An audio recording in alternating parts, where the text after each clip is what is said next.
Hello students, welcome back. तो चलिए आज हम लोग बात करते हैं फर्स्ट केमिस्ट्री का चैप्टर जिसे हम स्टडी कर रहे थे, केमिकल रिएक्शन एंड इक्वेशन। उसका आखिरी लेक्चर है ये लेक्चर, और आज के लेक्चर में हम एक्स्ट्रा टॉपिक्स पर बात करने वाले हैं। ये ऐसे टॉपिक्स हैं जैसा कि आप जानते हैं कि प्रीवियस लेक्चर में ही हमने एक्सरसाइज समाप्त कर लिया था। चैप्टर्स में जितने टॉपिक्स थे वो क्लियर हो चुके थे, अब कुछ भी बचा नहीं है। सिलेबस के हिसाब से सारी बातें हो चुकी हैं। प्रीवियस टॉपिक में हमने कोरोशन और डेंसिटी पे बात कर ली थी, चैप्टर हो गया फिनिश। लेकिन इस चैप्टर में जो क्वेश्चंस आते हैं वो आते हैं मेनली रिएक्शंस से। तो आज के लेक्चर में हम बात करेंगे कि वो कौन कौन से केमिकल रिएक्शंस हैं जिसे आपको याद रखना है। ठीक है, रिएक्शंस तो बहुत सारे हैं, अनगिनत तरह के अनगिनत रिएक्शंस हैं। अब आपके सिलेबस के हिसाब से, क्लास 10th के सिलेबस के हिसाब से आपको कौन कौन सा रिएक्शन याद रखना है, मैं 10 रिएक्शन यहां लिखूंगा। वो 10 रिएक्शन आप याद रखोगे तो सारा काम हो जाएगा, सारे क्वेश्चंस बन जाएंगे। और मैं उन टॉपिक्स पर आज बात करने वाला हूं जिससे कि आपके क्वेश्चंस बनेंगे। सीबीएसई जनरली क्वेश्चन, देखिए मेमोरी बेस्ड क्वेश्चन बहुत कम आता है। आपसे ये नहीं पूछा जाएगा कि व्हाट इज कॉम्बिनेशन रिएक्शन, नहीं पूछा जाएगा। आप जनरली देखेंगे, अगर बोर्ड्स के क्वेश्चंस चेक करेंगे तो क्वेश्चन ऐसे आता है कि a solid is heated, then brown colored gas evaporates from here, identify the gas। तो आपको कैसे पता चलेगा वो गैस कौन सा है या क्या है नहीं है, इन सब बातों पे आज के लेक्चर में हम बात करेंगे। तो आज का लेक्चर अत्यंत इंपॉर्टेंट है। आज वो बातें मैं कर रहा हूं जो आपको कहीं नहीं मिलेंगी, किसी बुक में नहीं मिलेगा। ये सारी बातें मैंने अलग करके बनाई है जिससे कि बोर्ड्स में आपका परफॉर्मेंस बेटर हो सके। तो गौर से इस लेक्चर को देखिए, एकदम ध्यान से देखिए, कंसंट्रेशन के साथ पूरा लेक्चर देखिए। इन तक सभी व्यक्ति पूरा लेक्चर देखिए। और आज के लेक्चर में कोई डिस्क्रिप्शन में नोट अवेलेबल नहीं है। आज आपको लेक्चर देखते देखते नोट लिखना है, क्योंकि खाली रिएक्शंस पे ही बात करने वाले हैं और रिएक्शंस टाइप करना थोड़ा सा टफ होता है। तो इसीलिए मैं बोर्ड पे से ही आप लिखेंगे। तो सारी बातें जो आज के लेक्चर में की जाएंगी उसे आप गौर से देखेंगे। आई होप आपको एकदम क्रिस्टल क्लियर हो जाएगा और आपका जो प्रॉब्लम सॉल्विंग इफिशियंसी है वो इंक्रीज करेगा बहुत ज्यादा मात्रा में। होता क्या है, चैप्टर्स तो पढ़ लेता है बच्चा लेकिन क्वेश्चंस नहीं बनता है। लेकिन आज से आपको, आज के टॉपिक से आपको बहुत सारे क्वेश्चंस बनेंगे जब आप एक्सरसाइज बनाने जाएंगे तो। ठीक है, आज आपको डिस्क्रिप्शन बॉक्स में आपको आपका प्रॉब्लम शीट मिल जाएगा जो आपको बनाना है, तो वो प्रॉब्लम शीट मिलेगा। लेकिन आज कोई लेक्चर शीट नहीं है, कोई पीडीएफ शीट नहीं है लेक्चर के लिए, वो आपको यहीं से लिखना है। मैं पहले ही बता दे रहा हूं। तो आप वीडियो आगे कंटिन्यू करने से पहले कॉपी कलम खोल के सामने रख लीजिए जिससे कि आप साथ में लिख सके। तो चलिए शुरू करते हैं। एकदम ध्यान से धीरे धीरे करेंगे बातें सारी। कुछ बातें मुझे करनी है, कुछ बातें समझनी है, आराम से समझ में आएगा, कुछ भी चिंता करने की जरूरत नहीं है। आई होप आप सभी घर में होंगे, स्वस्थ होंगे। तो चलिए शुरू करते हैं। ओके, तो देखिए सबसे पहली बात है, आपको 2 गैसेज पहचाननी होंगी। देखिए मैं जो कर रहा हूं ध्यान सुनिएगा। जब रिएक्शन होता है तो गैसेज निकलती हैं बहुत सारे। इवोल्यूशन ऑफ गैस एक कैरेक्टरिस्टिक है केमिकल रिएक्शन का। तो जब रिएक्शंस होते हैं तो गैसेज निकलती हैं, जिसमें से 2 गैस आपको एकदम होना चाहिए। पहला है हाइड्रोजन और दूसरा है कार्बन डाइऑक्साइड। हाइड्रोजन और कार्बन डाइऑक्साइड। हाइड्रोजन गैस की को हम कैसे पहचानते हैं, देख के तो पहचानेंगे नहीं। तो हाइड्रोजन गैस जब निकलता है तो उसको अगर बर्निंग कैंडल के पास लाओगे तो वो पॉप साउंड के साथ जलेगा। यह हाइड्रोजन का पहचानने का प्रॉपर्टी है कि hydrogen gas Burns with a pop sound. Pop sound से जलेगा। अगर वो कोई गैस, किसी कहीं से गैस निकल रहा है किसी रिएक्शन से, और उस गैस के पास बर्निंग कैंडल ले जाने पर अगर वो पॉप साउंड के साथ जल रहा है तो वो गैस कौन सा गैस है, हाइड्रोजन गैस है। तो रिएक्शन में कहीं भी क्वेश्चंस में आपको दिखा जाए कि a gas Burns with pop sound, जो ही आप पॉप साउंड सुने आपके दिमाग में चमक जाना चाहिए कि वो हाइड्रोजन है। आ गया समझ में? ठीक, हाइड्रोजन पहचान लेंगे आप। चलिए आगे बढ़ते हैं। नेक्स्ट गैस आपको पहचानना है carbon dioxide gas. Carbon dioxide gas पहचानने के 2 मेथड्स हैं। क्या क्या, ध्यान से सुनिएगा। अगर ये क्वेश्चन ये लिखा रहा कि एक गैस इवॉल्व हो रहा है और एक बर्निंग कैंडल ले जाने पर कैंडल बुझ जाता है तो वो कार्बन डाइऑक्साइड गैस होगा।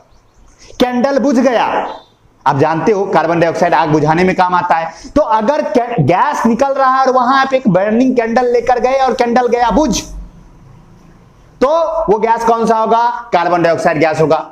चलो ये, और दूसरा क्या है, जनरली ये एक बता दिया मैंने, लेकिन ये जनरली होगा नहीं। दूसरा जो मैं बता रहा हूं वो दिया रहेगा क्या, कार्बन डाइऑक्साइड गैस को जब लाइम वाटर से पास करवाया जाता है, कार्बन डाइऑक्साइड गैस को जब लाइम वाटर मतलब चूना पानी, लाइम वाटर से पास करवाया जाता है तो वो मिल्की व्हाइट हो जाता है। क्या हो जाता है, मिल्की व्हाइट हो जाता है। तो ये पहचानने का तरीका है कार्बन डाइऑक्साइड का कि when carbon dioxide gas is passed through lime water then it turns milky white, वो मिल्की व्हाइट हो जाएगा। तो जो ही ये लिखा रहेगा किसी रिएक्शन में या किसी क्वेश्चन में कि lime water turns milky white और कैंडल बुझ गया, अगर ये दोनों में से कुछ भी लिखा रहेगा तो आप समझ जाओगे गैस कौन सा होगा, कार्बन डाइऑक्साइड गैस। आप दो गैस पहचान गए, बस ठीक है। और अगर कई बार क्या होता है कि ऑक्सीजन भी आ जाता है, तो ऑक्सीजन के बारे में क्या बात करनी है, ऑक्सीजन जो ही दिया रहेगा तो लिखा रहेगा essential for life, gas essential for life. जो ही कहीं पर लिखा रहे गैस इसेंशियल फॉर लाइफ, समझ जाओगे कौन सा गैस, ऑक्सीजन गैस। आया समझ में। तो ये तीन गैसेस का पहचान आपको आना चाहिए, कौन कौन, हाइड्रोजन पॉप्सॉन के साथ जलेगा, कार्बन डाइऑक्साइड मिल्की व्हाइट कर देगा लाइम वाटर को, ऑक्सीजन इस गैस इसेंशियल फॉर लाइफ। ठीक, उस पर बात करेंगे। फिर उसके बाद कुछ बातें हैं जैसे विट्रियोल, एक होता है विट्रियोल। विट्रियोल वर्ड्स आपको पूछा जा सकता है, विट्रियोल क्या होता है, ठीक है, जितने भी सल्फेट हैं, ferrous sulphate, copper sulphate, zinc sulphate, जितने भी SO4 वाले हैं उन्हें हम विट्रियोल कहते हैं। क्या कहते हैं, विट्रियोल। सबसे पहले अगर सिर्फ देखिए आपसे पूछा जाएगा what is blue vitriol, question पूछ लेता है CBSE MCQ में, आइडेंटिफाई ब्लू विट्रियोल। अब क्या है ब्लू विट्रियोल, तो ब्लू विट्रियोल हुआ कॉपर सल्फेट। ब्लू विट्रियोल कौन हुआ, कॉपर सल्फेट। तो अगर विट्रियोल हो सिर्फ, ये याद रखने की चीज है, अगर सिर्फ विट्रियोल हो तो क्या होगा, सल्फ्यूरिक एसिड। सिर्फ विट्रियोल हो तो सल्फ्यूरिक एसिड, ब्लू विट्रियोल हो तो कॉपर सल्फेट। कॉपर सल्फेट को हम क्या कहते हैं, ब्लू विट्रियोल। फेरस सल्फेट को हम कहते हैं ग्रीन विट्रियोल, और जिंक सल्फेट को हम कहते हैं व्हाइट विट्रियोल। वैसे और भी विट्रियोल होते हैं, जैसे रेड विट्रियोल होगा, रेड या रोज विट्रियोल हो तो वो कोबाल्ट सल्फेट होता है, लेकिन उस सब पे हमें नहीं जाना है। आपको ये चार विट्रियोल याद रखने हैं। सिर्फ विट्रियोल रखा हो H2SO4, ब्लू विट्रियोल हो CuSO4, ग्रीन विट्रियोल हो FeSO4, व्हाइट विट्रियोल हो ZnSO4। जिंक सल्फेट को व्हाइट विट्रियोल, फेरस सल्फेट को ग्रीन विट्रियोल, कॉपर सल्फेट को ब्लू विट्रियोल और सल्फ्यूरिक एसिड को विट्रियोल। आई होप आपको समझ में आया होगा। तो ये सारी चीजें आप याद रखोगे, ये सब याद रखने की चीज है, इनसे क्वेश्चंस आ सकता है। ठीक है, अब हम देखेंगे वो सारे इंपॉर्टेंट रिएक्शंस जो हमें याद रखने हैं। 10 रिएक्शन जो आपको याद रखना है, उन 10 रिएक्शन को अगर याद रखोगे आप तो आराम से आपके सारे क्वेश्चंस बन जाएंगे। अच्छा चलिए एक और बात मैं कर लेता हूं। जनरली अगर कहीं भी लिखा रहेगा रेडिश ब्राउन कलर्ड सॉलिड, ध्यान से सुनिएगा, रेडिश ब्राउन कलर्ड सॉलिड अगर कहीं भी लिखा रहे तो वो कॉपर होगा। अगर किसी रिएक्शन में यह लिखा हुआ है कि reddish brown coloured solid precipitates, reddish brown coloured solid, तो जनरली जो ही रेडिश ब्राउन कलर्ड सॉलिड आप देखे आप समझ जाइएगा कॉपर की बात हो रही है। ये भी याद रखने की चीज है। रेडिश ब्राउन कलर्ड सॉलिड नहीं होता है तो एक स्टार में आप वो भी लिख लीजिए, रेडिश ब्राउन, या सिंपल ब्राउन भी लिखा हो सकता है, रेडिश ब्राउन कलर्ड सॉलिड।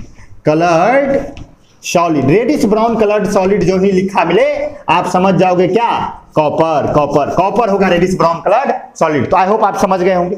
तो ये सारी चीजें याद रखेंगे तो आपको रिएक्शंस वाला सवाल बनाने में क्या होगा, एकदम मजा आएगा, समझ में आएगा, बेटर समझ में आएगा। तो बारी बारी से हम शुरू करते हैं। वो 10 रिएक्शंस जो हमें याद रखने हैं, डिटेल्स में हम सारे रिएक्शंस पे बात करेंगे कि कौन कौन सा रिएक्शन है, उसमें क्या हो रहा है, नहीं हो रहा है, सारी बातें हम करते हैं। तो सबसे पहला हम फर्स्ट रिएक्शन की तरफ आगे बढ़ते हैं, तो शुरू करते हैं। तो ये है हमारा पहला रिएक्शन जो हमें याद रखना है। इस रिएक्शन को देख के आपको याद हो रहा होगा, ये है thermal decomposition of potassium chlorate. ये याद रखिएगा।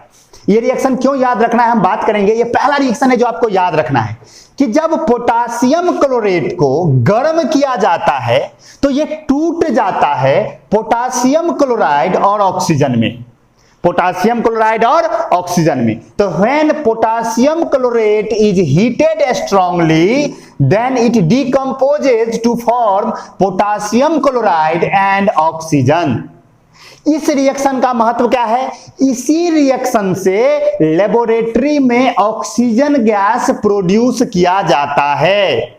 लेबोरेटरी में अगर आपको ऑक्सीजन गैस प्राप्त करना होगा तो आप कैसे करोगे? तो पोटासियम क्लोरेट को गर्म करके आप ऑक्सीजन गैस बना सकते हो। तो इसीलिए ये याद रखना है। और ये जो रिएक्शन होता है इसमें हम कैटालिस्ट के रूप में MnO2 इस्तेमाल करते हैं, यानी मैंगनीज डाइऑक्साइड इस्तेमाल करते हैं। मैंगनीज डाइऑक्साइड डालने से क्या होता है? ये रिएक्शन कम टेम्परेचर पे ही हो जाता है। इस रिएक्शन का अगर आप रियल टेम्परेचर देखोगे तो वो 300 डिग्री सेल्सियस पे जाके ये डिकम्पोज होता है। लेकिन अगर आप मैंगनीज डाइऑक्साइड डाल दोगे, MnO2 डाल दोगे कैटालिस्ट के रूप में, तो ये रिएक्शन बहुत कम टेम्परेचर पे ही हो जाएगा, ये बहुत जल्दी टूट जाएगा। तो यहां कैटालिस्ट के रूप में हम मैंगनीज डाइऑक्साइड का इस्तेमाल कर रहे हैं और पोटासियम क्लोरेट को गर्म कर रहे हैं, तो हमें पोटासियम क्लोराइड मिल रहा है और ऑक्सीजन मिल रहा है। और ये रिएक्शन याद रखना क्यों इंपॉर्टेंट है? क्योंकि इसी केमिकल रिएक्शन से लेबोरेटरी में ऑक्सीजन प्रोड्यूस किया जाता है। तो ये सबसे पहला रिएक्शन है जो याद रखना है। ओके, नेक्स्ट रिएक्शन की तरफ हम लोग अब चलते हैं। तो देखिए इस रिएक्शन का एक स्टेटमेंट भी लिख लीजिए, मैं लिखा देता हूं, आप लिखते चलिए कि when potassium chlorate is heated strongly then it decomposes to form potassium chloride and oxygen. ठीक है, यानी जब पोटासियम क्लोरेट को स्ट्रांगली हीटेड किया जाता है तो ये टूट जाता है पोटासियम क्लोराइड और ऑक्सीजन गैस में।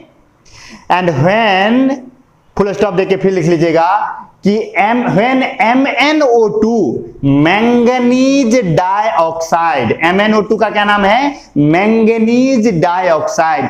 Manganese dioxide is used as a catalyst, then this reaction takes place at lower temperature. When manganese dioxide is used as a catalyst, then this reaction takes place at a lower temperature. तब कम ही temperature पे हो जाएगा, उतना ज्यादा गर्म नहीं करना पड़ेगा। और एक बात आप याद रख सकते हो कि एक और स्टेटमेंट लिख सकते हो कि this reaction is used for the preparation of oxygen in laboratory. This reaction is used for the preparation of oxygen in the laboratory. आप चाहो तो इसे अपने भाषा में लिख लो कि इस रिएक्शन का इस्तेमाल लेबोरेटरी में ऑक्सीजन प्रोड्यूस करने के लिए किया जाता है। तो चलिए हम लोग चलते हैं अब नेक्स्ट रिएक्शन की और चलिए। तो अब हम देखते हैं, यहां हमने 3 रिएक्शंस लिखे हैं, उन तीनों रिएक्शंस को हमें गौर से देखना है। देखिए सबसे पहला रिएक्शन जो है उसमें दिखाया गया है कैल्शियम कार्बोनेट का थर्मल डिकम्पोजिशन। कैल्शियम कार्बोनेट जो कि एक व्हाइट कलर का सॉलिड होता है, जब उसे आप गर्म करोगे तो वो टूट जाएगा कैल्शियम ऑक्साइड और कार्बन डाइऑक्साइड गैस में। जब कैल्शियम कार्बोनेट जो कि एक व्हाइट कलर का सॉलिड है, जब इसे गर्म किया जाएगा तो कैल्शियम ऑक्साइड मिलेगा जो कि सॉलिड फॉर्म में रहेगा वहीं पर, और उसमें से निकलेगा क्या? Carbon dioxide gas. कैसे पहचानेंगे कि निकलने वाला गैस कार्बन डाइऑक्साइड है? सेलेक्ट लाइन से पास करवाएंगे, वो मिल्की व्हाइट हो जाएगा, पता चल जाएगा निकलने वाला गैस कार्बन डाइऑक्साइड है। तो ये निकलेगा। कैल्शियम ऑक्साइड को हम लोग आम बोलचाल की भाषा में क्विक लाइम भी कहते हैं। क्विक लाइम भी कहते हैं किसे? कैल्शियम ऑक्साइड को। तो पहला रिएक्शन ये याद रखना है कि CaCO3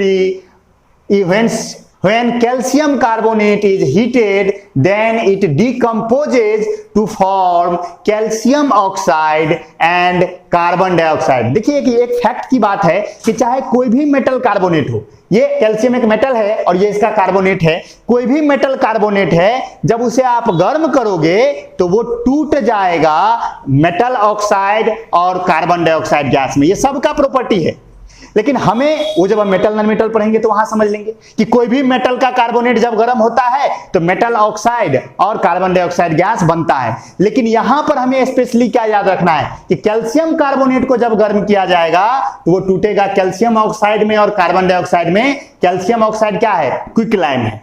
क्या है? क्विकलाइम है। चलिए आगे बढ़ते हैं। अब इस कैल्शियम ऑक्साइड को, ये जो कैल्शियम ऑक्साइड मिला, अगर इस कैल्शियम ऑक्साइड को आप वाटर में डाल दो, पानी के साथ रिएक्ट करवा दो, कैल्शियम हाइड्रोक्साइड नहीं, कैल्शियम हाइड्रोक्साइड कहते हैं, सॉरी, कैल्शियम ऑक्साइड जो कि क्विकलाइम है, कैल्शियम ऑक्साइड को आप वाटर के साथ रिएक्ट करवा दोगे तो आपको मिलेगा calcium hydroxide, CaOH2, calcium hydroxide मिलेगा, जिसे हम आम बोलचाल की भाषा में स्लैक्ट लाइम कहते हैं, और बहुत सारा हीट रिलीज होगा। यही काम हम लोग करते हैं जब दिवाली में हम पुताई करना होता है। हम चूना खरीद के लाते हैं और चूना को जब हम पानी में डालते हैं तो आप देखेंगे पानी पूरा गर्म हो जाता है, पानी खौलने लगता है।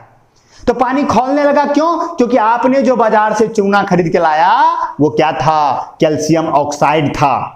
क्या था? कैल्शियम ऑक्साइड था, यानी कि क्विकलाइम था। और जब आपने उसे पानी में डाला तो रिएक्शन स्टार्ट हुआ और बना क्या? कैल्शियम हाइड्रोक्साइड मिला, कैल्शियम हाइड्रोक्साइड का एक्वा सॉल्यूशन। इसी को हम कहते हैं लाइम वाटर, इसी को हम कहते हैं, अभी मैंने तुरंत कहा ना कि कार्बन डाइऑक्साइड को लाइम वाटर से पास करवाओ, तो यही है वो लाइम वाटर। समझ गए ना? सेलेक्ट लाइम का जो पानी है उसी को हम क्या कहते हैं? Lime water.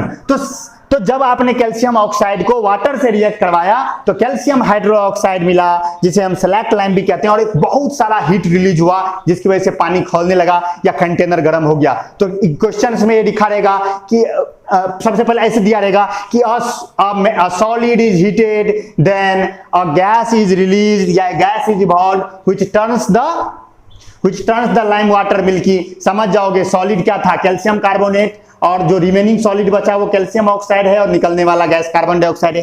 फिर दिया रहेगा कि इस सॉलिड को आपने वाटर से रिएक्ट करवाया तो आपको मिला एक ऐसा एक्वस सॉल्यूशन जिसका इस्तेमाल व्हाइट वॉश करने के लिए किया जाता है। तो आप समझ जाओगे कि व्हाइट वॉश करने के लिए जिस सॉल्यूशन का इस्तेमाल करते हैं वो सॉल्यूशन कौन सा होता है? कैल्शियम हाइड्रोक्साइड का एक्वस सॉल्यूशन होता है, यानी कि लाइम वाटर होता है। वहां बहुत ज्यादा हीट भी रिलीज होता है, कंटेनर गर्म हो जाता है। और ये सेलेक्ट लाइम, इसका अगर कलर देखोगे तो इसका कोई खास कलर नहीं होता है, कलरलेस सा होता है लाइम वाटर। लेकिन जब इस सेलेक्ट लाइम को आप पुताई कर दोगे तब एक तीसरा रिएक्शन होगा, यानी ये सेलेक्ट लाइम या कैल्शियम हाइड्रोक्साइड इन्वायरमेंट में मौजूद, वातावरण में मौजूद कार्बन डाइऑक्साइड के साथ रिएक्ट करेगा और फॉर्म करेगा कैल्शियम कार्बोनेट और वाटर। और ये जो कैल्शियम कार्बोनेट होता है वो कलर में होता है व्हाइट, और इसी की वजह से आपका दवाल उजला हो जाएगा। समझ में आया? ये तीनों रिएक्शन समझ में आए? सीरीज है ये रिएक्शन, तीनों एक ही कैल्शियम से जुड़ा हुआ है। तो तीनों रिएक्शंस याद रखने हैं कि सेलेक्ट लाइम। आपसे कोई पूछेगा कि एक बात बताओ बुआ, कि जब हम पुताई करने जाते हैं किसी घर का तो जब शुरू में चूना मारता है ना तो एकदम पानी पानी जैसा लगता है, लेकिन कुछ देर के बाद वही पानी एकदम उजला उजला हो जाता है, एकदम दवाल चमकने लगता है, एकदम उसमें ग्लो आ जाता है। कहां से आता है वो? तो हम कहेंगे कि देखिए जब वो पुताई कर रहा था ना तो वो कैल्शियम हाइड्रोक्साइड था, और जब वो पुताई करके आगे निकल गया तो जो एटमॉस्फेयर में मौजूद कार्बन डाइऑक्साइड के था उससे उस लाइम वाटर ने रिएक्ट किया और क्या फॉर्म किया? कैल्शियम कार्बोनेट फॉर्म किया। कैल्शियम कार्बोनेट और वाटर फॉर्म किया तो वाटर क्या हुआ? वेपर बन के उड़ गया। धूप है ना, धूप है तो वाटर क्या होगा? आप देखोगे पानी उसमें से रहता है। चूना जब करोगे कहीं कहीं पर अगर ज्यादा मोटा चूना किया रहता है तो पानी देर से सूखता है, कहीं कहीं पर जल्दी सूख जाता है। इस बात को आपने देखा होगा व्हाइट वॉश करते वक्त। तो वाटर वेपर बन के उड़ जाएगा और कैल्शियम कार्बोनेट का लेयर बन जाएगा जिसकी वजह से दवाल चमकने लगेगा। तो ये तीन रिएक्शंस आपको याद रखने हैं। फिर से मैं बोल देता हूं, देख रहे हैं आप, एक स्क्रीनशॉट ले लीजिए और लिख लीजिए बढ़िया से कि calcium carbonate heated, calcium oxide plus carbon dioxide. Calcium oxide को हम क्विकलाइम भी कहते हैं। क्विकलाइम को वाटर के साथ रिएक्ट करवाने पर select lime, lot of heat. फिर सेलेक्ट लाइम या कैल्शियम हाइड्रोक्साइड जब कार्बन डाइऑक्साइड से रिएक्ट करेगा तो क्या मिलेगा? आपको मिलेगा कैल्शियम कार्बोनेट। यहां पर गैस लिख दूं मैं, सॉरी, यहां पर लिख लीजिएगा कैल्शियम कार्बोनेट और वाटर। अब देखिए यहीं पर क्वेश्चन आपसे पूछा जा सकता है, जैसे मैंने अभी तुरंत कहा कि कार्बन डाइऑक्साइड को पहचानने का तरीका है कि लाइम वाटर से पास करवाओगे ना तो वो उसे मिल्की व्हाइट कर देगा। क्वेश्चन पूछा जाएगा क्यों कर देगा? तो ये रिएक्शन होगा। लाइम वाटर से आप कार्बन डाइऑक्साइड जब पास करवाओगे तो कार्बन डाइऑक्साइड लाइम वाटर से रिएक्ट करेगा और कैल्शियम कार्बोनेट बनाएगा, और कैल्शियम कार्बोनेट का कलर व्हाइट होता है। तो जो ही कैल्शियम कार्बोनेट बनेगा तो क्या हो जाएगा? वो पानी पूरा का पूरा मिल्की व्हाइट हो जाएगा। लेकिन यहां पर एक क्वेश्चन भी बनता है कि अगर बहुत देर तक, अब तुम मान लो कि तुम अब एक बात तो आप जानते हो कि हम जो एक्सहेल करते हैं, हम जो सांस बाहर फेंकते हैं उसमें क्या होता है? कार्बन डाइऑक्साइड होता है। हम जो एयर एक्सहेल करते हैं उसमें अच्छा खासा मात्रा में कार्बन डाइऑक्साइड होता है ना। तो अगर आपसे कोई पूछे कि साबित करो कि तुम जो एयर एक्सहेल करते हो, तुम्हारे लंग्स से जो एयर बाहर आता है उस एयर में कार्बन डाइऑक्साइड है, कैसे साबित करोगे? तो वही करोगे, लाइम वाटर ले लोगे और लाइम वाटर में एक स्ट्रॉ ले लोगे और फूकोगे, एक्सहेल करोगे। तो जब फूकोगे और जब वो पानी लाइम वाटर से गुजरेगा तो लाइम वाटर क्या हो जाएगा? मिल्की व्हाइट हो जाएगा, जो ये साबित करेगा कि तुम जो एयर एक्सहेल कर रहे हो उसमें कार्बन डाइऑक्साइड गैस है। लेकिन यहां पर एक एक्स्ट्रा क्वेश्चन बनता है, अगर तुम बहुत देर तक फूकते रह गया, ध्यान से सुनना, अगर तुम बहुत देर तक फूकते रह गया तो वो मिल्की व्हाइट कलर गायब हो जाएगा। सुनिए ध्यान से कि लाइम वाटर से कार्बन डाइऑक्साइड पास करने पर लाइम वाटर मिल्की व्हाइट हो जाता है, लेकिन अगर बहुत देर तक कार्बन डाइऑक्साइड पास करते रहोगे, बहुत देर तक कार्बन डाइऑक्साइड उससे पास करवाओगे तो क्या हो जाएगा? वो कलर गायब हो जाएगा। वो जो मिल्की व्हाइट कलर आया था कार्बन डाइऑक्साइड की वजह से वो गायब हो जाएगा। क्वेश्चन है क्यों गायब हो जाएगा? तो गायब इसलिए हो जाएगा क्योंकि होता क्या है, carbon dioxide water soluble gas है, वो पानी में घुल जाएगा, वो पानी में जाएगा घुल, और वाटर सॉल्युबल गैस, और वो क्या है? कार्बन डाइऑक्साइड क्या है? नॉन मेटल का ऑक्साइड है। कार्बन एक नॉन मेटल है ना, तो कार्बन डाइऑक्साइड नॉन मेटल का ऑक्साइड है, और नॉन मेटल का ऑक्साइड नेचर में कैसा होता है? एसिडिक होता है। मैंने प्रीवियस लेक्चर में बात की थी कि मेटल का ऑक्साइड नेचर में बेसिक होता है और नॉन मेटल का ऑक्साइड नेचर में एसिडिक होता है। तो कार्बन डाइऑक्साइड क्या होगा? एसिडिक होगा नेचर में, और कार्बन डाइऑक्साइड जब घुलेगा पानी के अंदर तो बनाएगा कार्बोनिक एसिड। क्या बनाएगा? Carbonic acid. अच्छा, तो कार्बोनिक एसिड बन गया कार्बन डाइऑक्साइड की घुलने की वजह से। और कैल्शियम कार्बोनेट जो है ये एक साल्ट है, लेकिन ये कैसा साल्ट है? ये बेसिक साल्ट है। साल्ट भी एसिडिक, बेसिक और न्यूट्रल होता है, हम लोग एसिड बेस साल्ट चैप्टर में पढ़ेंगे। तो कैल्शियम कार्बोनेट नेचर में कैसा होता है? बेसिक होता है। तो कैल्शियम कार्बोनेट बेसिक और कार्बोनिक एसिड एसिडिक, दोनों क्या कर जाएगा? रिएक्ट कर जाएगा, और जो ही रिएक्ट करेगा तो कैल्शियम कार्बोनेट गायब हो जाएगा, और कैल्शियम कार्बोनेट गायब हो जाएगा तो मिल्की व्हाइट कलर भी गायब हो जाएगा। आया समझ में?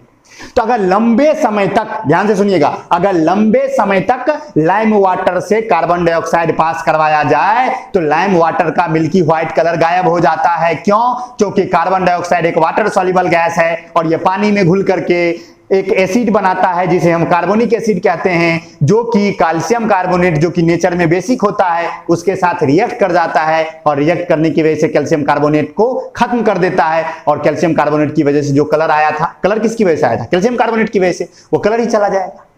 तो आई होप आपको समझ में आया हो, सारी बातें समझने की चीज है बाबू।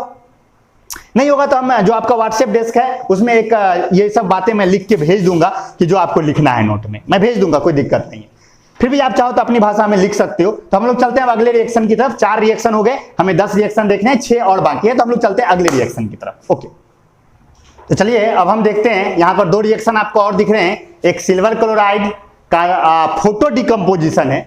देखिए सिल्वर क्लोराइड जो कि एक व्हाइट कलर का सॉलिड है, जब इसे आप एक प्लेट में डाल के और इसे आप धूप में रख दोगे, कुछ करने की जरूरत नहीं है, बस धूप में रख दो, तो सनलाइट की वजह से ये डिकम्पोज हो जाएगा, टूट जाएगा। सिल्वर क्लोराइड खुद ब खुद टूटेगा सनलाइट की वजह से, और आप जानते हो लाइट से टूटना क्या कहलाता है? Photo decomposition. तो ये फोटो डिकम्पोजिशन का एग्जाम्पल भी हो गया। तो जब सनलाइट में इसे डालोगे तो ये टूट जाएगा सिल्वर और क्लोरीन में, सिल्वर और क्लोरीन में। तो सिल्वर क्लोराइड का कलर होता है व्हाइट, और आप सिल्वर जानते हो कैसा होता है कलर में? ग्रे होता है। तो सिल्वर बन जाएगा, और जो क्लोरीन गैस निकलेगा, क्लोरीन गैस ग्रीन कलर का होता है। अगर कहीं भी आपको दिखे ग्रीन गैस, तो ग्रीन गैस समझते ही आप समझ जाओगे कौन सा gas? Chlorine gas. Green house gas मत समझ लेना भाई, ग्रीन हाउस गैस तो हो जाता है कार्बन डाइऑक्साइड और मीथेन।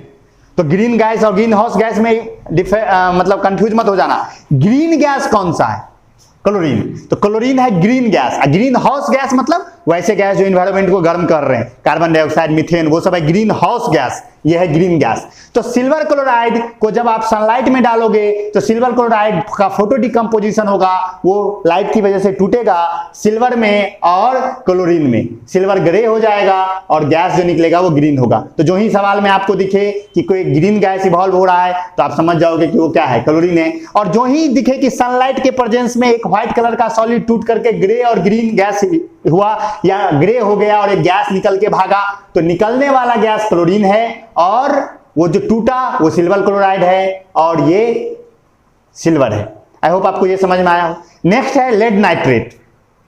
लेड नाइट्रेट का थर्मल डिकम्पोजिशन। अगर आप लेड नाइट्रेट को गर्म करोगे लेड नाइट्रेट को, तो 3 प्रोडक्ट मिलेंगे, थर्मल डिकम्पोजिशन होगा और 3 प्रोडक्ट मिलेंगे। एक मिलेगा लेड ऑक्साइड, एक मिलेगा नाइट्रोजन डाइऑक्साइड और एक मिलेगा ऑक्सीजन। जो लेड नाइट्रेट होता है एक व्हाइट कलर का सॉलिड होता है। किस कलर का सॉलिड होता है? व्हाइट कलर का सॉलिड होता है। और जो लेड ऑक्साइड है वो येलो कलर का होता है।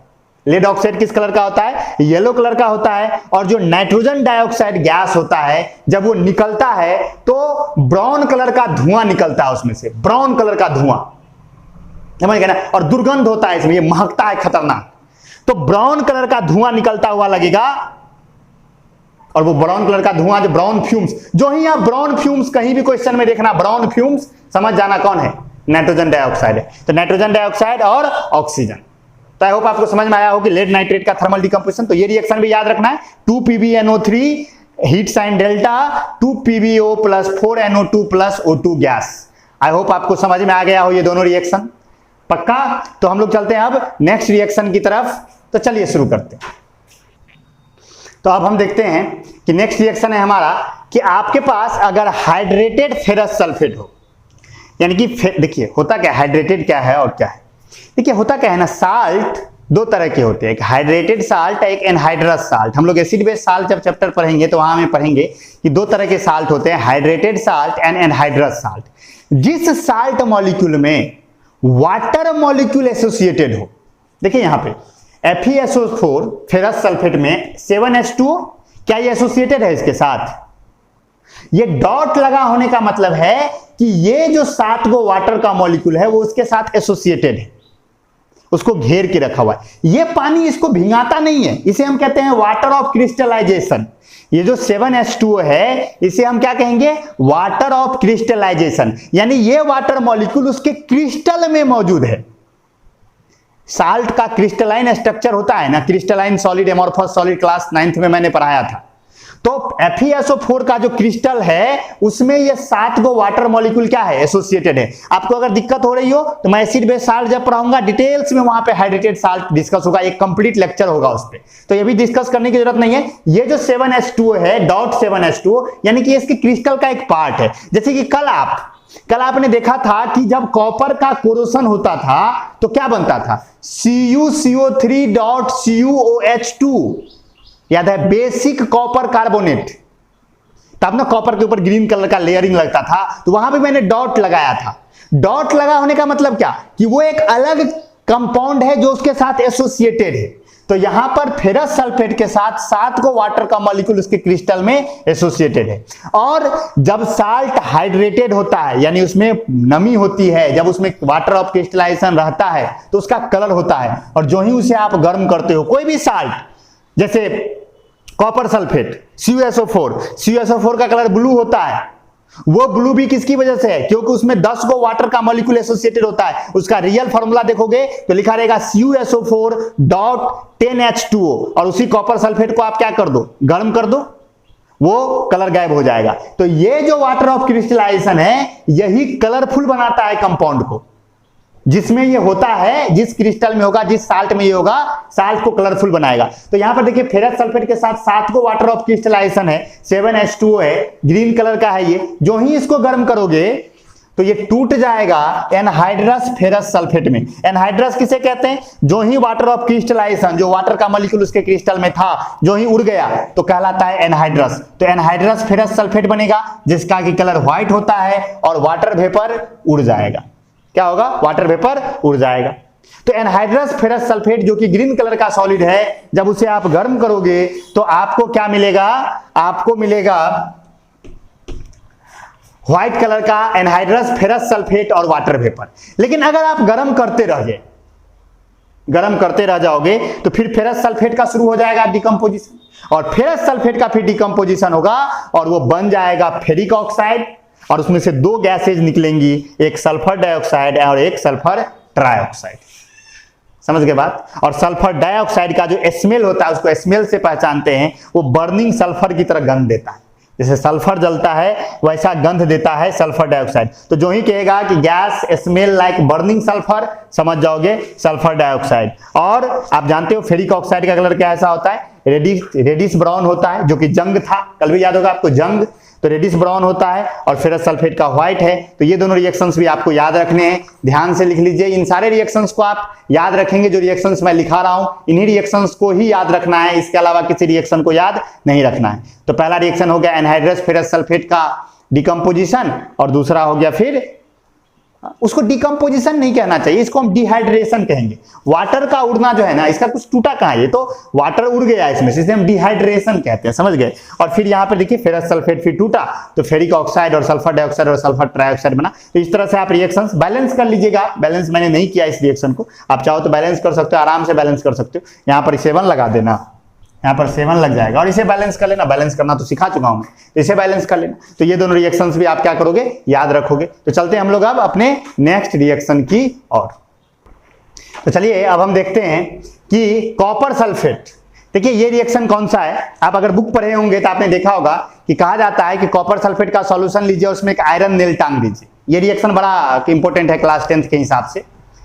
तो आपने देखा होगा कि कहा जाता है कि कॉपर सल्फेट का सॉल्यूशन लीजिए, ब्लू कलर का सॉल्यूशन है, उसमें हमने एक आयरन नेल डाल दिया। आयरन नेल समझते हो ना, लोहे का कांटी, आयरन नेल डाल दिया।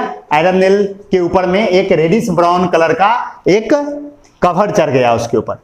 तो वो रिएक्शन यही है कि जब कॉपर सल्फेट सॉल्यूशन जो कि ब्लू कलर का होता है, जब उसमें आपने आयरन नेल डाला तो आयरन क्या है, कॉपर से ज्यादा रिएक्टिव है, तो कॉपर को डिस्प्लेस कर दिया और फेरस सल्फेट बना। और आप फेरस सल्फेट जानते हो कि ग्रीन विट्रियोल है, तो ये कलर ग्रीन हो जाएगा, यानी ब्लू से कलर किधर आ जाएगा, ग्रीन में आ जाएगा, कलर चेंज हो जाएगा और एक रेडिश ब्राउन कलर का सॉलिड प्रिसिपिटेट होगा। और आपको मैंने बताया जो ही रेडिश ब्राउन कलर का सॉलिड प्रिसिपिटेट, जो ही वर्ड सुने आप समझ जाओगे वो कौन सा सॉलिड है, कॉपर। तो कॉपर नीचे बैठ जाएगा। तो ये भी रिएक्शन याद रखिएगा, जो कि कॉपर सल्फेट का आयरन से रिएक्शन है, ये भी याद रखिएगा। ऐसा ही एक रिएक्शन और हो सकता है कि आप कॉपर सल्फेट में जिंक भी डाल सकते हो। जिंक डालोगे तो क्या बनेगा, जिंक सल्फेट और कॉपर प्रिसिपिटेट होगा। तो मैंने 2 रिएक्शंस नहीं लिखे, ये रिएक्शन डिस्प्लेसमेंट रिएक्शन के एग्जांपल है, ये भी रिएक्शन याद रखिएगा। देखिए ये सारे रिएक्शंस अगर आप याद रखोगे ना, तो इतना रिएक्शन में आपको सब कुछ मिल जाएगा।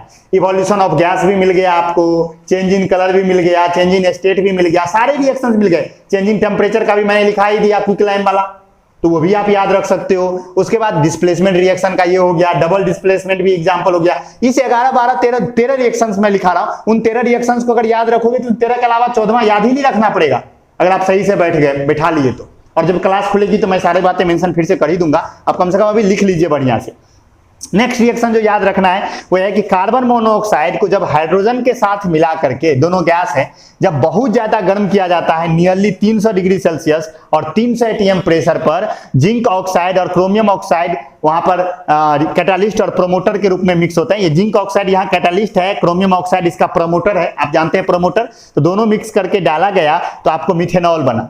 तो इस रिएक्शन को इसलिए याद रखना है क्योंकि ये इंफॉर्मेटिव बनाने वाले में ये एग्जांपल में था। तो इस रिएक्शन को भी याद रखना है कि कार्बन मोनोऑक्साइड और हाइड्रोजन 300 डिग्री सेल्सियस और 300 एटीएम प्रेशर पे ही रिएक्ट करता है और वहां पर कैटालिस्ट और प्रोमोटर के रूप में जिंक ऑक्साइड और क्रोमियम ऑक्साइड मौजूद होता है और प्रोडक्ट मिथेनॉल बनता है। तो ये भी रिएक्शन याद रखना है एक। और नेक्स्ट रिएक्शन फोटोसिंथेसिस का रिएक्शन, जो कि आप सबको पता है कि carbon dioxide plus water sunlight के प्रेजेंस में ग्लूकोज प्लस ऑक्सीजन, इसको लिखने की तो जरूरत ही नहीं है। तो ये भी एक रिएक्शन याद रखिएगा। 2 रिएक्शन और हमें याद रखने हैं, वो दोनों भी हम देख लेते हैं। तो अब हम देखते हैं हमारे आखिरी की 2 रिएक्शंस जो हमें याद रखने। एक सोडियम का वाटर के साथ रिएक्शन। तो देखिए जब सोडियम को वाटर में डाला जाता है, ये सबसे फेमस रिएक्शन है जो जनरली बच्चे लैब में करवाते हैं। तो अगर आप वाटर ले लीजिए और वाटर में क्या डाल दीजिए, सोडियम। तो जो ही आप वाटर में सोडियम डालोगे तो सोडियम हाईली रिएक्टिव है, वो रिएक्ट करेगा वाटर के साथ और बनाएगा क्या, सोडियम हाइड्रोक्साइड का एक्वस सॉल्यूशन बनेगा और हाइड्रोजन गैस रिलीज होगा। लेकिन देखिए इस रिएक्शन की खासियत क्या है कि ये रिएक्शन हाईली एक्सोथर्मिक है। ये डिस्प्लेसमेंट रिएक्शन का एग्जांपल है ना, देखो ना, सोडियम आके हाइड्रोजन को डिस्प्लेस कर रहा है। तो ये कैसा एग्जांपल है, डिस्प्लेसमेंट रिएक्शन। और आप जानते हो कि डिस्प्लेसमेंट रिएक्शन नेचर में कैसा होता है, एक्सोथर्मिक होता है। तो ये हाईली एक्सोथर्मिक होता है, तो बहुत ज्यादा इसमें से हीट निकलेगा। ये इतना ज्यादा एक्सोथर्मिक होता है कि ये जो हाइड्रोजन बाहर आ रहा है वो हाइड्रोजन आग पकड़ लेगा, वो हाइड्रोजन जलना स्टार्ट कर देगा। तो जो ही आप सोडियम को किस में डालोगे, वाटर में डालोगे, तो आप देखोगे कि वो जलने लगता है। तो सच में क्या सोडियम जलने लगता है? नहीं, सच बात यह है कि सोडियम वाटर के साथ रिएक्ट करता है और हाइड्रोजन गैस प्रोड्यूस करता है, और वो हाइड्रोजन गैस जलने लगता है। क्यों जलने लगता है? क्योंकि ये जो रिएक्शन है वो इतना ज्यादा एक्सोथर्मिक है, इतना ज्यादा वहां हीट प्रोड्यूस होता है कि उस हीट की वजह से वो हाइड्रोजन जलना शुरू कर देता है। और अगर ज्यादा सोडियम डालोगे तो वो फटता है, पॉप साउंड, फट से मारता है। वो पॉप साउंड क्यों निकला? क्योंकि हाइड्रोजन जला, हाइड्रोजन पॉप साउंड के साथ जलता है ना। समझ में आया? तो ये रिएक्शन भी याद रखना है कि when सोडियम को डालेंगे वाटर में तो बनेगा क्या, सोडियम हाइड्रोक्साइड और हाइड्रोजन बनेगा। बैलेंस कर लीजिएगा, सोडियम सॉलिड है, वाटर लिक्विड है, सोडियम हाइड्रोक्साइड का एक्वस सॉल्यूशन मिलेगा।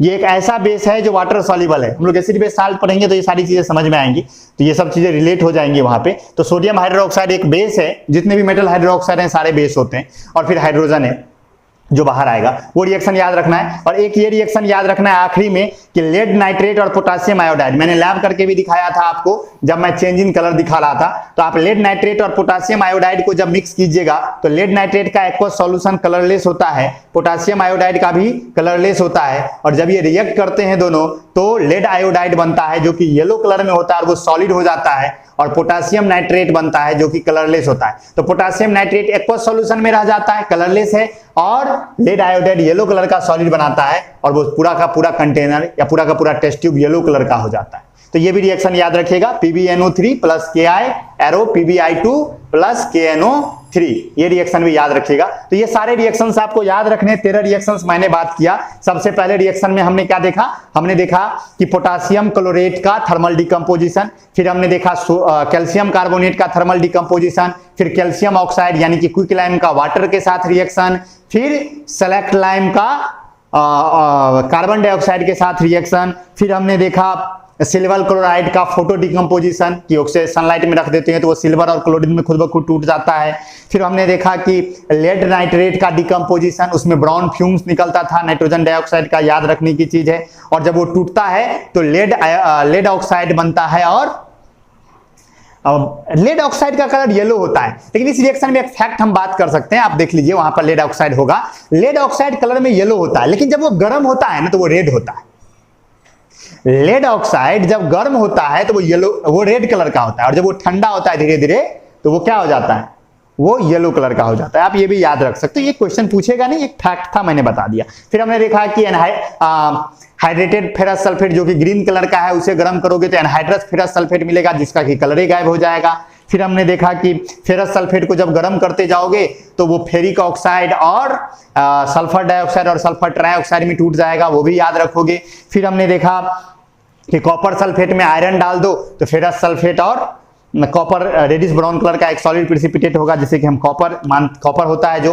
फिर हमने देखा कि कार्बन मोनोऑक्साइड को हाइड्रोजन के साथ रिएक्ट करवाए 300 ATM pressure, 300 degree Celsius temperature, zinc oxide और क्रोमियम ऑक्साइड के प्रेजेंस में, तो बनाएगा मिथेनॉल, ये भी रिएक्शन याद रखिएगा। फोटोसिंथेसिस का जो रिएक्शन है वो याद रखिएगा, सोडियम का वाटर के साथ रिएक्शन याद रखिएगा, और लेड नाइट्रेट का पोटासियम आयोडाइड के साथ रिएक्शन याद रखिएगा। इन 13 रिएक्शंस को आप याद रखोगे, सारा काम हो जाएगा। इसी 13 रिएक्शन को दिन रात याद रखना है, बस थोड़ा सा मेहनत करोगे याद हो जाएगा। इसके अलावा 2 बातें मैं और करना चाहता हूं जो मुझसे छूट गया था। एक है मैग्नीशियम रिबन, लैब का क्वेश्चन बनता है कि मैग्नीशियम रिबन को जब हम जलाते हैं, मैग्नीशियम रिबन को जलाना का एक एक्सपेरिमेंट होता है, आपके लैब में भी है, जब आप आओगे यहाँ तो मैं करवाऊंगा। तो लैब में अब देखोगे तो मैग्नीशियम रिबन, मैंने फर्स्ट डे भी दिखाया था आपको, मैग्नीशियम रिबन एक रिबन जैसा होता है, और मतलब एक स्ट्रिप होता है, मेटल स्ट्रिप होता है, अभी भी लैब में है अवेलेबल, आप आएंगे तो मैं लैब करवा दूंगा। उसे जलाने के लिए उसे पहले सैंड पेपर से रगड़ना पड़ता है। सैंड पेपर आप जानते हो, वो सैंड पेपर नहीं, ग्रिल उरिल को साफ करने के लिए आता है, सरेस कागज जिसे हम लोग कहते हैं अपने लोकल भाषा में, तो सैंड पेपर होता है। तो आप सैंड पेपर से उसे पहले साफ करना होता है। तो क्वेश्चन ये पूछा जाएगा कि मैग्नीशियम रिबन को जलाने से पहले उसे सैंड पेपर से क्यों साफ करना पड़ता है, क्वेश्चन ये आता है। इसका आंसर ये है बाबू कि आप जानते हो कि मेटल्स का क्या होता है, कोरोशन होता है। मेटल का क्या होता है, कोरोशन होता है। तो मेटल को जब आप एयर में छोड़ दोगे तो एयर में जो ऑक्सीजन है उस पे क्या करेगा, उससे उसका सरफेस पे रिएक्शन होगा, और रिएक्शन होने की वजह से एरियल ऑक्सीडेशन होगा, और मैग्नीशियम ऑक्साइड का एक लेयर बन जाएगा किसके ऊपर, मैग्नीशियम रिबन के ऊपर, और वो मैग्नीशियम ऑक्साइड मैग्नीशियम रिबन को जलने से रोकेगा।